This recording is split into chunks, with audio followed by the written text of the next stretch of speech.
Uh, Assalamualaikum kepada rakan-rakan pribumi yang ada di seluruh Nusantara.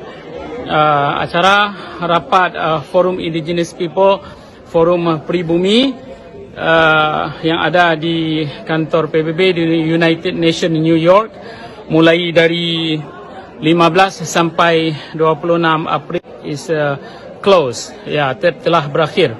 Jadi hari ini saya ambil kesempatan untuk memberi sedikit keynote tentang apa yang telah kita bincangkan di rapat tersebut.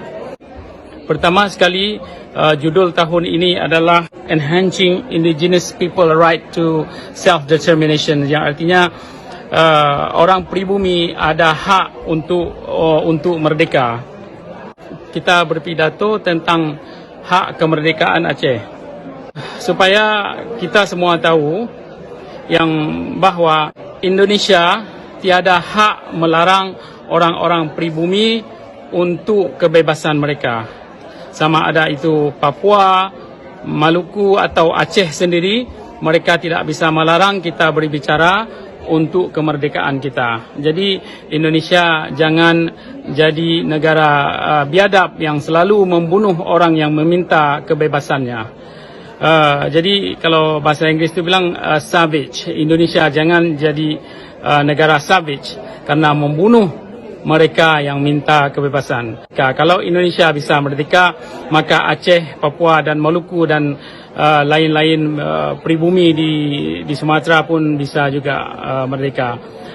Jadi itulah rapat 2 minggu ini tentang hak-hak pribumi. Sekali lagi saya bagi tahu ke seluruh rakyat Indonesia dan pemimpin Indonesia supaya tidak membunuh orang-orang yang tidak berdosa dan tidak membunuh rakyatnya sendiri ketika mereka mengatakan ketika mereka mau merdeka. Sebab di dalam undang-undang dunia sekalipun, orang-orang pribumi ini ada haknya untuk menuntut merdeka.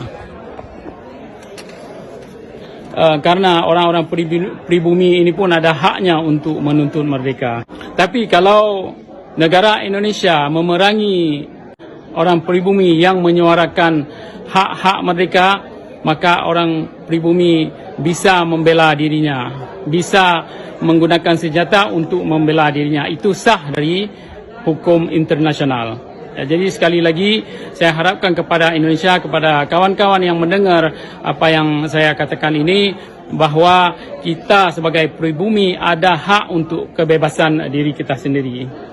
Dan satu lagi, Indonesia telah mengambil tanah-tanah bangsa Aceh seperti tanah wakaf yang di Belang Padang, tanah hak milik Masjid Baitur Rahman dan menjadi milik TNI. Itu adalah kriminal dari hukum dunia. Jadi kalau Indonesia tidak mau menjadi negara biadab, maka buatlah apa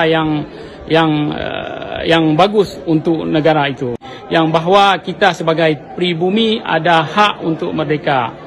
Ya, kita sebagai pribumi bangsa Aceh, bangsa Sumatera lainnya sudah bisa bangun untuk meminta haknya dari Indonesia. Masing-masing kita ada hak yang harus kita ambil.